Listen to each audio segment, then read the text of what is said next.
Alô, torcida Chavante, este é o ChavaCast de número 28. Depois de uma longa pausa aí para a Copa América, a gente observando os movimentos, ou não, do nosso Chavante, estamos regressando com o melhor podcast rubro-negro do país, hein? Digo mais, do mundo.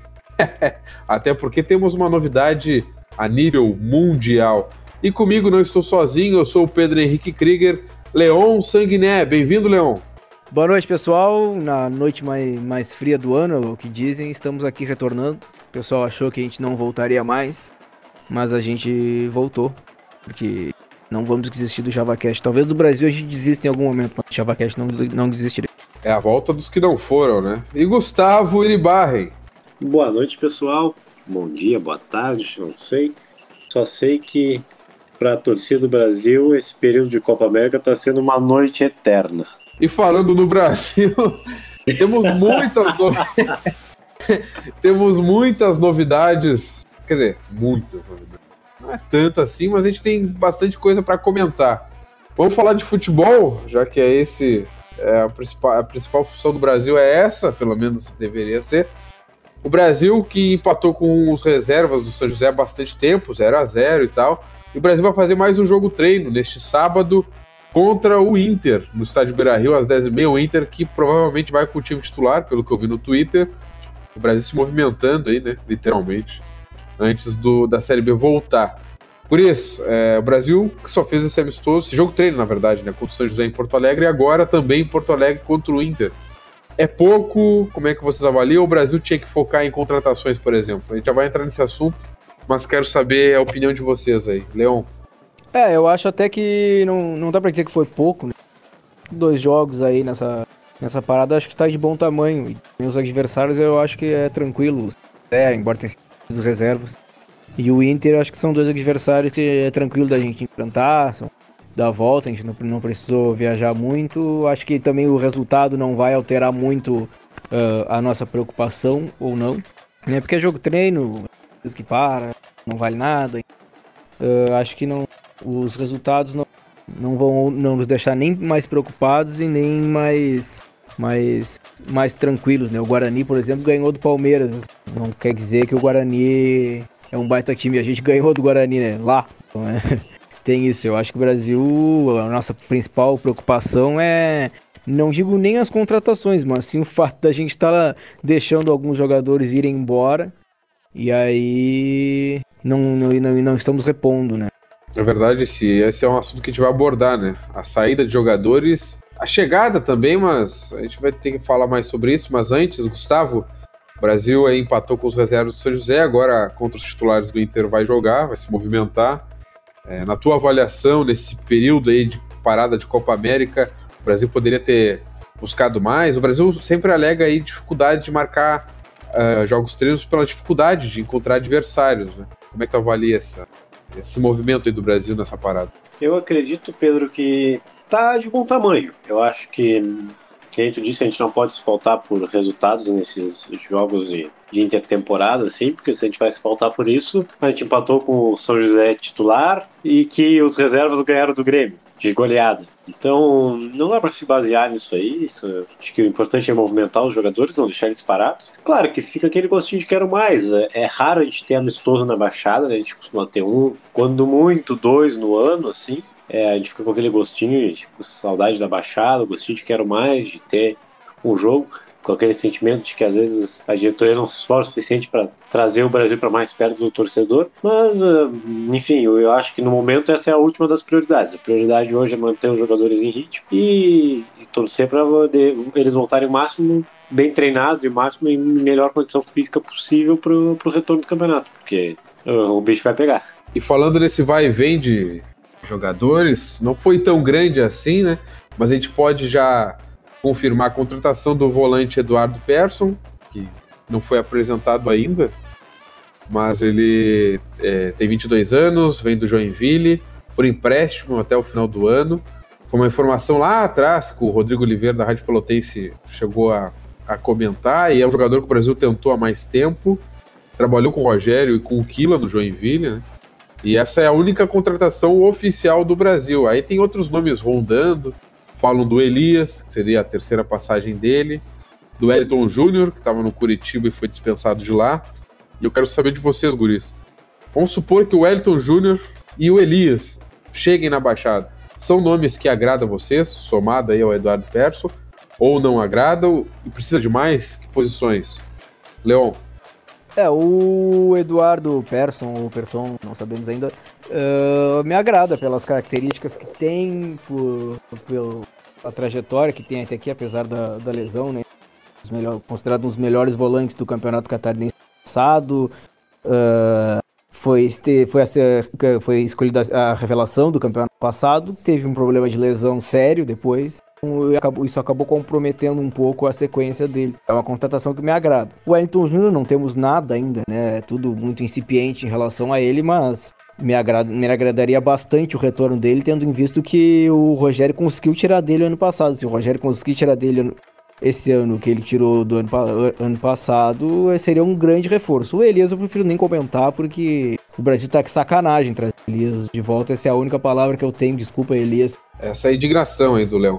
Leon, antes de passar para o Gustavo, também tivemos a saída do Marcinho, né, que veio emprestado do Londrina e tá indo para Portugal. Clube Desportivo das Aves aí. É uma grande perda, na tua opinião?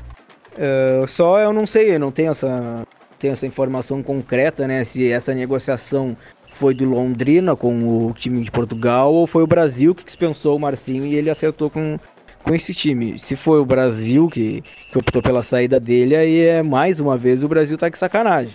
Mas eu acho, tendo a achar que foi uma negociação do Londrina com o Aves, aí, bueno, não temos o que fazer, perdemos o jogador. Fazer o que? Temos que repor, né? E pra ti, Gustavo, esses nomes especulados, a confirmação do Eduardo, como bem disse o Leão, né? A gente não sabe se é Persson. Enfim, como é que tu acha essa movimentação aí de mercado do Brasil? Te agrada? Eu acho que é 50%, né? A gente tem esse volante, que apesar de eu nunca ter visto jogar, a referência é muito boa, que é um jovem muito promissor. Apesar de que, pelo que eu entendi da negociação, ele vem por empréstimo do Joinville, ele não vem como contratação, aí vocês me corrijam se eu estiver enganado. Daí é vantagem, mas nem tanto. Aí é só fazer vitrine para ele não acabar não ficando. É só vitrine para ele. O interesse do Joinville foi justamente esse, porque ele jogaria a Copa Santa Catarina, mas aí é mais vantajoso para ele, pro Joinville, enfim, jogar a Série B. Isso, então é vantagem porque a gente agrega um jogador de qualidade, digamos assim, apesar da gente não ter uma amostragem muito grande ainda, nem eu particularmente não vou jogar, mas a referência é boa pro fim da Série B. Apesar de eu não acreditar nele jogando, tá? Eu acredito que hoje vai ter, até o final do campeonato, vai ser o Leite e o Jatobá de volantes, a não ser que o Eduardo jogue em outra posição. Porque acredito que na volância ali tá bem definido o que vai ser pro resto do ano, se a gente bem conhece o Rogério, né? A vinda do Wellington Júnior agregaria bastante. Bastante não, mas seria bom para mim. Eu acho que ele tem uma boa qualidade técnica e o Rogério conseguiu tirar dele que os outros treinadores não conseguiram. Basta saber se a gente já conseguiu ou se foi uma fase meteórica ali e faleceu. Mas no fundo, por mal ou por bem, ele tem qualidade técnica. Seria, apesar de que, na minha opinião, ele não seria aquele titular, porque ele joga mais pela esquerda, ele não joga tanto pela direita. Eu não gostei dele jogando pela direita no ano passado. Então, pela direita ali, continuaremos com o Juba, já que agora não tem Marcinho, que é a grande perda. Marcinho foi o grande motorzinho dessas vitórias que o Brasil conseguiu nessa retomada de campeonato aí, que tinha feito algumas vitórias seguidas aí, foi o grande destaque, e é a grande perda. Eu acho que o Brasil não vai conseguir repor. Agora resta saber se a gente vai manter o Bruno Paulo, esses outros jogadores, porque se a gente perder o Marcinho e o Bruno Paulo, aí eu começo a ficar extremamente cagado. Aí a coisa fica muito feia. Trocar o Marcinho pelo Juba já é muito ruim. Agora ter que tirar o Bruno Paulo e tu trazer o Elias para repor, aí a gente começa a querer ser tirado da bancada metálica, porque aí a coisa começa a ficar feia demais. Guris, é complicado, né? A gente não tem a real dimensão de como é que tá a saúde financeira do Brasil. A gente sabe que tá ruim, mas eu gostaria de ter mais dados, mais informação para a gente averiguar, porque o mercado a gente sabe que tá difícil e tal, mas nomes como Elias, por mais que seja barato, seja, sei lá, uma negociação fácil, eu não consigo conceber o retorno dele. O Wellington Júnior, sim, já como bem disse o Gustavo, o Leão também, é um cara que com o Rogério rendeu, o que ninguém acho que mais esperava. No Coritiba, ele até era titular no Coritiba, no estadual e tal, mas os caras cansaram, porque não é pro Coritiba mesmo, o Coritiba vive uma fase horrível, mas não é pro tamanho do Wellington Júnior, né? Mas ele pode render, se ele render parecido naquela boa fase com o Rogério, pra mim já tá beleza a contratação dele, até porque eu acho que não vai ser um cara de um valor muito alto, assim, financeiramente falando. O Eduardo, esse do Joinville, é um jovem, mas como disse o Gustavo, é um cara que a gente vai torcer para que ele já dê resposta nessa continuação da Série B, senão não vai fazer sentido para nós, né? Pro Joinville só tem a ganhar, né? Tá naquela, não tem nada a perder. Tá emprestando o jogador para um time que tá entre os 40 do país, vai ter visibilidade e tal. E é um time que precisa de dinheiro, o Joinville tá bem mal também das pernas. E pro Joinville vai ser uma boa, mas para nós aí a gente vai ter que esperar ver o futebol do Eduardo Persson, para ver como é que a gente vai poder avaliar melhor, né? O Marcinho, uma grande perda, né? Contra o Guarani Campinas, pô, o cara realmente deu outra cara pro time ali, já deu para ver que era um jogador a ser agregado. Como disse o Leão, se for uma decisão do Brasil, lamentável, se for uma decisão do Londrina, faz parte do jogo, né? E jogar em Portugal, quem é que não queria, né? Um jogador do nível aí que joga a Série B do brasileiro, eu, se fosse um jogador desse nível, estaria longe daqui, né? Vai jogar no Aves aí.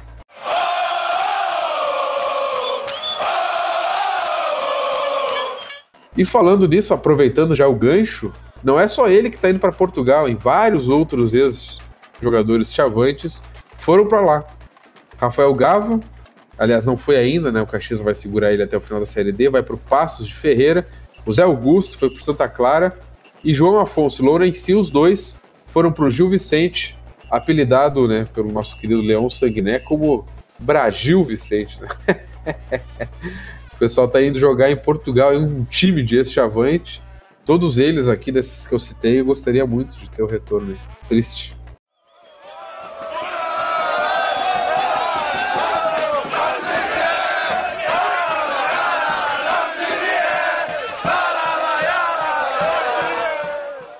Falando no Brasil ainda, né, agora indo dos gramados reais, vamos para os virtuais. Uma notícia aí bombou na semana. O Brasil estará no Pro Evolution Soccer 2020 da Konami. Eu fiquei bastante emocionado com essa informação. O Brasil vai estar exposto a nível mundial, né? Os japoneses em Tóquio, que estão nos aguardando, vão poder jogar com o Chavante no PES 2020. Eu quero ouvir de vocês, guris. É uma boa pro Brasil? Tá, essa é uma pergunta óbvia, né? É óbvio que é bom. Mas vocês vão jogar com o Chavante na Master League, rapaz? Quem vocês vão contratar? Leão Sagné. Agora, pelo que tu falou aí, o rumo a Tóquio é cada vez mais real, né? Mas então, cara, eu fiquei muito feliz com essa informação. Não que eu não jogasse com o Brasil no PES, eu jogo, mas de uma forma, né, ilegal, digamos assim, com as atualizações que o pessoal vai fazendo na internet aí. Eu baixo sempre tenho. Desde que o Brasil subiu pra Série B, eu tenho jogado sempre. Mas agora a minha vida foi facilitada, né? Eu vou conseguir jogar a Master League com o Brasil, jogar campeonatos com o Brasil, sem precisar aquela mão toda de baixar todas as partes do pack, aí baixar as atualizações e tudo. Atualização vou até que vou ter que continuar baixando, né? Mas tem que baixar pack e tal, não sei o que.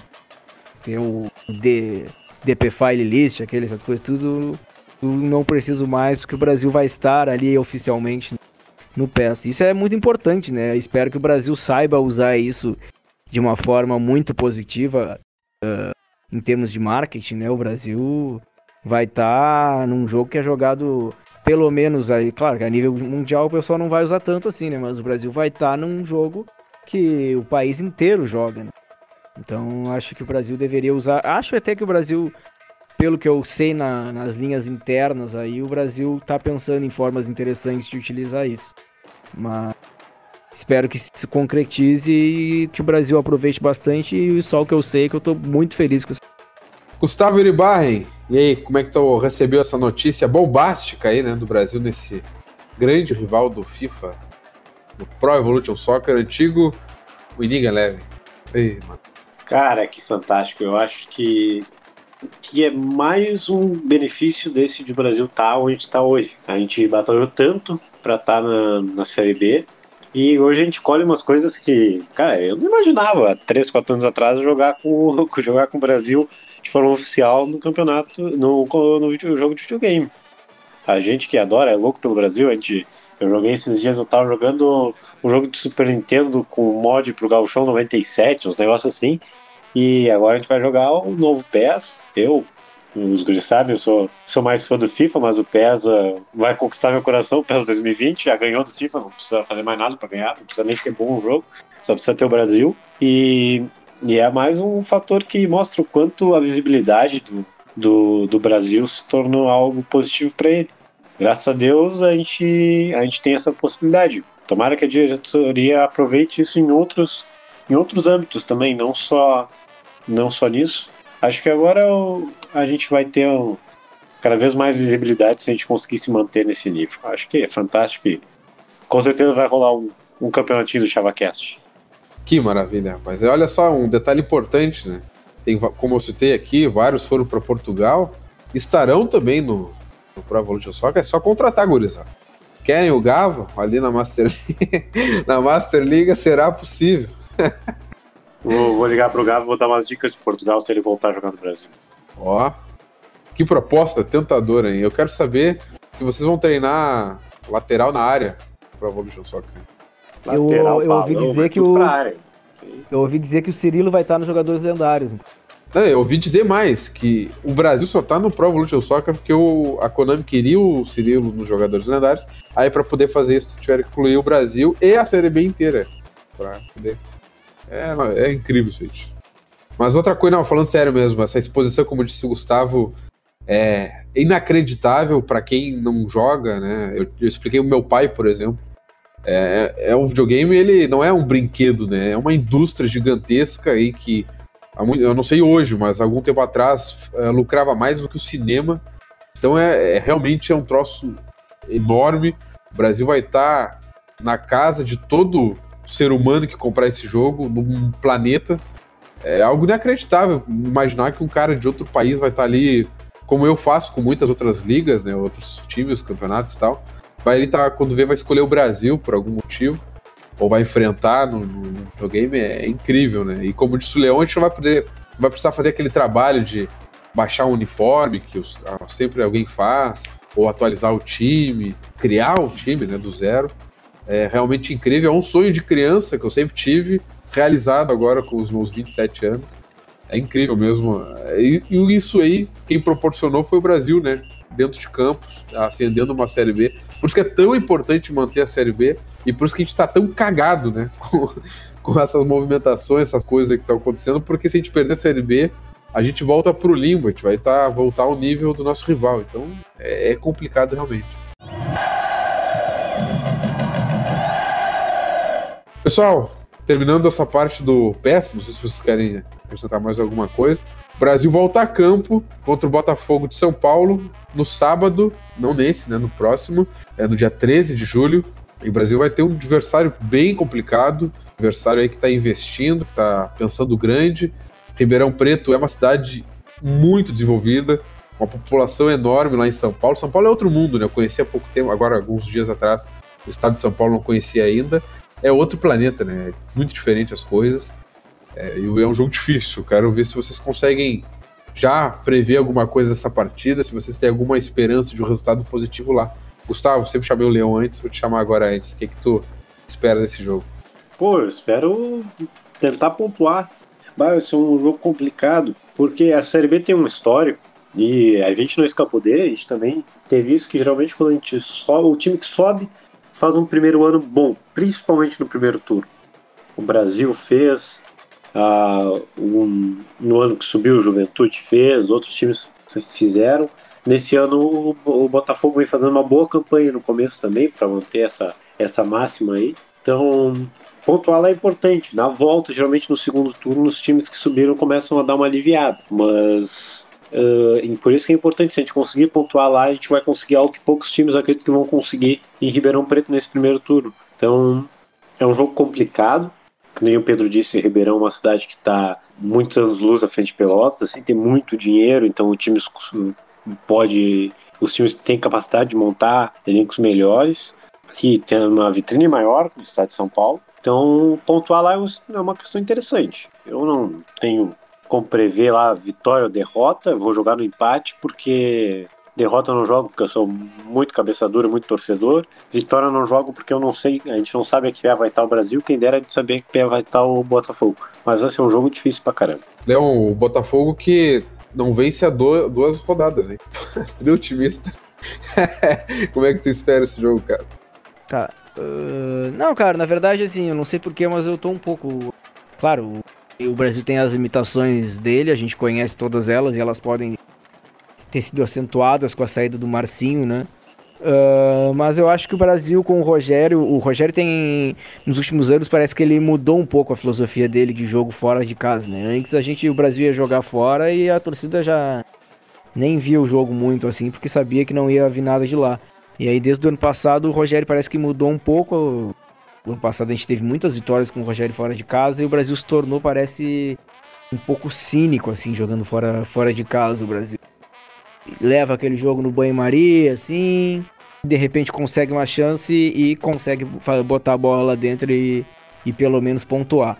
Mas, como o Gustavo disse, né, o Brasil também não pontuar lá, imagino que não seja terra arrasada, porque vamos enfrentar um time que está na ponta de cima da tabela, que fez esse início de campeonato aí muito interessante.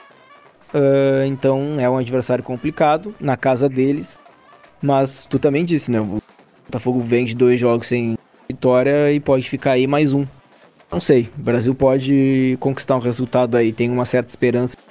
Pessoal, acho que a gente já percorreu toda a nossa pauta. Eu não citei ali, mas acho que dá só para título de comentário rápido. A Primeira Liga terminou, né? Tornar uma associação de clubes e tal, para tentar promover o futebol, ajudar a construir o futebol, enfim. Primeira Liga, enquanto competição, não tem mais, né? Então, quem não ganhou, não ganhou. É isso aí, não ganhamos. Mas faz parte do jogo.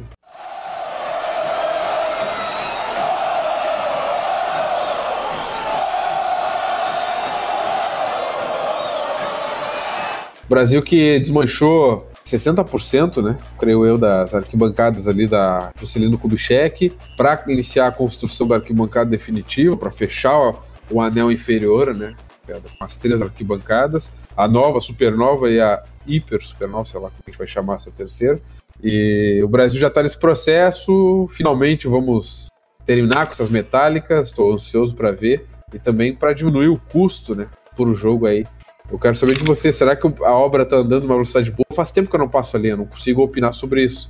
Mas o Brasil já fez a limpeza, né, das metálicas. Gustavo, como é que tu tá acompanhando isso aí?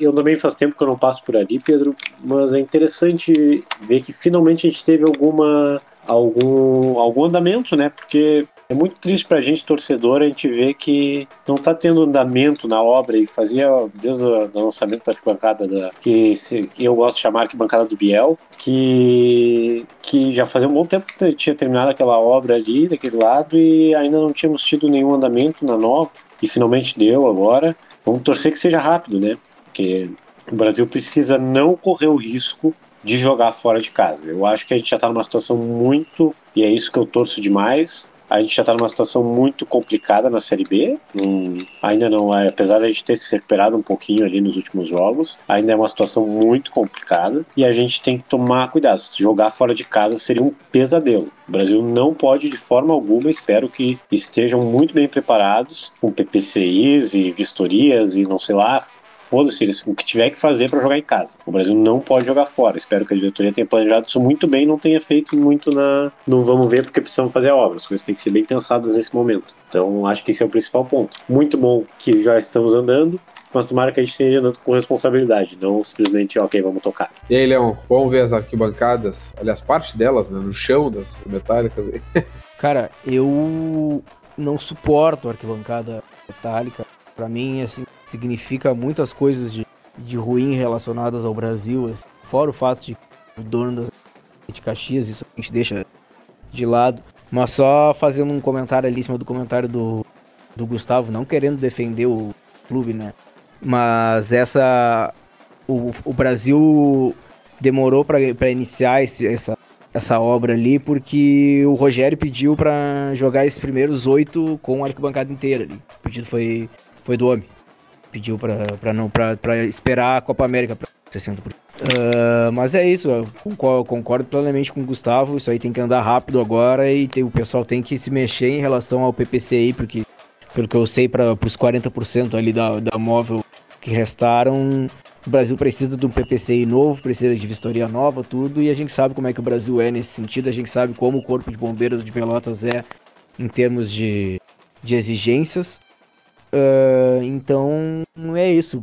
Que ande logo, que não fiquem se amarrando, porque, como o Gustavo disse, o Brasil não pode se dar ao luxo de não jogar no Bento Freitas, apesar de que nesse ano tá difícil, né? O Brasil teve, se eu não me engano, apenas 3 vitórias em casa, o Pelotas, o Operário e o América. O Pelotas a gente nem conta, né? Realidade, é outro departamento. Mas em relação aos outros anos do Brasil, ao histórico do Brasil, é muito pouco. Mas o Brasil não pode se dar ao luxo de ir jogar em Novo Hamburgo, ir jogar em Dias, até em Rio Grande. Então que tudo ande rápido, espero que sim. Pelo que a gente viu, pelo menos o processo de limpeza ali do terreno foi feito até de forma bem acelerada, e agora é com a Porto 5 começar a construção e com o Brasil conseguir o PPCI e a vistoria logo da móvel. É que não é só o prejuízo técnico de jogar, como tu disse, o Brasil esse ano nem vem jogando bem em casa, então isso não seria a grande questão, mas hoje, além do prejuízo para a torcida de o Brasil não jogar em casa, não jogar perto do torcedor, eu acho que hoje, por mais que a móvel custe caro, o prejuízo financeiro de jogar longe da Baixada é maior. Então, a gente já está cheio de dívida, ter prejuízo financeiro, técnico, tudo na mesma coisa é complicado. Então, torcer que esse negócio de PPCI, esse negócio dos 10 mil, que é o que mais preocupado, eu me preocupo sinceramente mais em ter 10 mil lugares do que o PPCI, sim. Mas tomara que dê tudo certo. O Brasil tem que se mexer rápido, não dá para esperar, porque agora já estamos aqui à beira, 2 semanas do próximo jogo, né? Só para complementar, guris, já que vocês já disseram tudo aí sobre montagem da arquibancada, importância para o PCI, enfim, capacidade mínima exigida, a gente tem muitas críticas, né, enquanto torcedor, enquanto sócio, sobre prazos, enfim, as dificuldades, mas também tem os méritos, né, porque a gente vê muito estádio aí sendo levantado, sendo reformado, com muito dinheiro, ou de poder público, ou de um investidor externo que está visando outra coisa, ou o clube está vendendo a sua área, um ponto privilegiado do município para conseguir fazer um caixa e construir em outro lugar, às vezes muitas vezes afastado do seu torcedor. Isso já aconteceu no Rio Grande do Sul com vários clubes, Novo Hamburgo, por exemplo, nunca teve uma torcida como a do Brasil, mas se afastou muito da cidade, o Lajadense com a sua arena também muito longe da cidade. Enfim, o Brasil está construindo com as suas próprias pernas, né? Teve que sacrificar ali aquela área, o campo de 7 ali, onde era o estacionamento, mas com as suas próprias pernas e tá indo, né? Tá andando. Pô, a gente já tem 2 arquibancadas maravilhosas ali, levantadas, bonitas, né? E assim que o Brasil tiver o anel ali, pelo menos inferior, pronto, eu acho que a gente vai estar bem tranquilo para, não sei quanto tempo vai levar, né? Mas para tocar o restante que faltar, né? Mas pelo menos a gente já vai ter o principal ali, o anel principal, para a gente poder ter os jogos em casa, para ter a torcida perto. Então é muito bom ver essa evolução. É devagarinho, enfim, mas está andando, né? Está acontecendo.